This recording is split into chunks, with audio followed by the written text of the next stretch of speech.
ကိုကန့်ဒေတာဗမာမဝင်ရဆိုတဲ့ဇလန်းအခုစပြီကိုကန့်ဒေတာဗမာမဝင်ရဆိုတဲ့ဇလန်းအခုစပြီဘယ်လိုစလဲဆိုတော့အခုခင်ဗျားတို့ကိုကန့်ကသူတို့ရဲ့တရားဝင်ထုတ်ပြန်ချက်တွေမှာတရားဝင်ထုတ်ပြန်တာကိုကန့်ခင်ဗျာတကိုကန့်ဆိုတဲ့သူတို့ရဲ့တရားဝင် official page ကနေပြီးတော့ထုတ်ပြန်တယ်23ရက်4လရက်နေ့သတင်းစဉ်ဆိုပြီးထုတ်ပြန်တယ်ဘာလဲဆိုတော့သူတို့ရဲ့အထူးဒေတာမှာလာအောင်နေတဲ့သူအားလုံးနေထိုင်ခွင့်ကလျှောက်ထားရင်လိုတယ်တဲ့နော်ထူးခြားတဲ့လောက်ကင်မျိုးရတဲ့အခြားဒေသရွှေပြောင်းနေထိုင်သူတွေစီးပွားရေးသမားတွေအခြေခံလူရင်းသားလူသမားတွေအထူးစီကတော့မျိုးတော်တစ်ခုဖြစ်တယ်တဲ့စစ်ပွဲကာလထိခိုက်ပျက်စီးမှုရှိခဲ့ပေမဲ့ထူးခြားတဲ့အုပ်ချုပ်မှုအောက်မှာဘာညာဖြစ်တယ်ပေါ့ဗျာစသဖြင့်အဲ့တော့မျိုးရင်းဖြစ်ပေါ်လာနိုင်တဲ့ဒုစရိုက်မှုတွေထိန်းချုပ်နိုင်မှုအတွက်နေထိုင်ခွင့်ကတွေထုတ်ပေးတယ်တဲ့တုံချင်းမျိုးနယ်ရဲစခန်းမှာလုပ်ပေးနေတယ်လို့ကြားတယ်တဲ့ပြီးတော့အဲ့မှာအရင်နဲ့လုပ်ပေးတဲ့အိမ်အောင်စင်းလည်းရှိတယ်အထက်တဲ့လုပ်ချင်မလို့ဆိုင်လုံသမားတွေကအာမခံပေးပေးရတယ်ပေါ့အဲ့တော့လောက်ကင်မှာရှိတဲ့မြန်မာမျိုးသမီးတွေရှားတာဝရှိသူစိုက်ပိုင်ရှင်တွေပြောတာတော့သူတို့ကအာမခံပြီးတော့လုပ်ပေးနေတဲ့ကတ်တွေတော့ဒါပေမဲ့ထူးခြားတာကဒီတိုင်းကတ်ထုတ်ပေးတဲ့ခါမှာမှတ်ပုံတွေအိမ်အောင်စင်းထောက်ခံပေးသူတွေလိုတယ်အဲ့ကတ်လုပ်တဲ့ခါမှာတုံချင်းမျိုးနဲ့ရဲစခန်းမှာအသေးစိတ်ချက်လက်တွေနဲ့သွားဆုံးသမ်းပြီးလုပ်လို့ရတယ်ဆိုပြီးတော့ကတ်ပြားနမူနာတော့ထုတ်ပြသေးဒီလိုမျိုးလေးကတ်ပြားရဲ့နမူနာလေးကနော်ကတ်ပြားနမူနာလေးကဒီလိုလေးနော်ဆိုတော့အမှန်ကျွန်တော်ကြည့်နေတာပြောရင်တော့ကျွန်တော်သိရတာကကွန်းလုံကနေပြီးတော့ဟိုဘက်ကွန်းလုံကနေဟိုဘက်ကွန်းလုံတရားရဲ့ဒီဘက်မဟုတ်ဟိုဘက်ကနေပြီးတော့ချင်းရွှေဟောဘာညာပေါ့ဗျာဟိုဘက်လောက်ကိုက်တီကိုပမာတွေကိုမဝင်ခိုင်းဘူးတစ်ချက်ကသူတို့တန်တရားရှိတဲ့လူမဝင်ခိုင်းဘူးသူတို့စိတ်ထဲမှာမတင်ကားလူမဝင်ခိုင်းဘူးဗမာတယောက်ကိုဝင်လာမယ်ဆိုရင်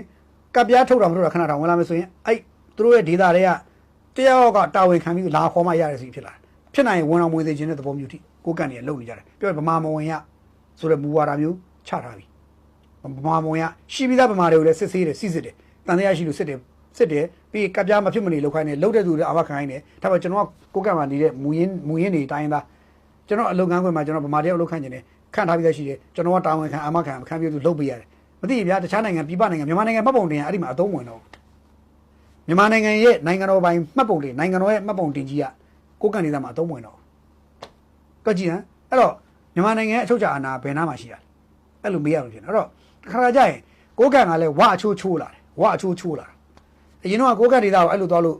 မဟုတ်ဘူးပြီးခဲ့တဲ့ဦးမြောင်လည်းအုပ်ချုပ်မှုမလုပ်ခင်အထိကိုကန့်ဒေတာကိုညီမတွေသွားတယ်ဘာမှမဖြစ်ဘူးမှတ်ပုံတင်တစ်ခုပြန်ရသေးတယ်သွားလို့ရတယ်အခုဦးမြောင်လည်းအုပ်ချုပ်တဲ့ကာလရောက်တဲ့အချိန်ရောက်မှကိုကန့်နေရဘာဖြစ်လဲဗမာမဝင်ရပုံစံလှုပ်လာတယ်အဲ့တော့ဘာဖြစ်လဲအခုမြန်မာတွေတယောက်သွားမယ်ဆိုရင်ကျွန်တော်မှတ်ပုံတွေသွားထောင်ပြပတော့ဖြတ်ရလို့မဟုတ်ကခွင့်မပြုမရဘူးမင်းမြန်မာမှတ်ပုံတွေငါတို့လာပြတယ်ငါတို့စီကကတ်ကိုယူမရရင်မင်းမဝင်နဲ့ဆိုတာဖြစ်သွားတယ်မြန်မာမဝင်ရဖြစ်သွားတယ်ကိုကန့်မှာဆိုတော့ကိုကန့်ဒေတာမြန်မာမဝင်ရအဲ့လိုပုံစံဖြစ်လာတယ်ဆိုတော့ဒါမျိုးတွေကိုအရင်ကတည်းကလုပ်နေလားဆိုတော့တော်တော်ကြီးကျယ်လုပ်တယ်လို့ခေါ်ပါတယ်ဆိုတော့တော်တော်ဆိုးတဲ့ကိစ္စပဲအဲ့တော့ဒီနေရာမှာကျွန်တော်ခင်ဗျားတို့ထည့်ပြောချင်တာကဘာရည်ရွယ်ချက်ဒါကိုကန့်ရဲ့ဒီလိုရက်ကဝကိုမိတ်တူကူးတာဝရှယ်နဲ့ပုံတူကူးတာလို့ခေါ်တယ်ဝရှယ်နဲ့ပုံတူကူးတာလို့ခေါ်တယ်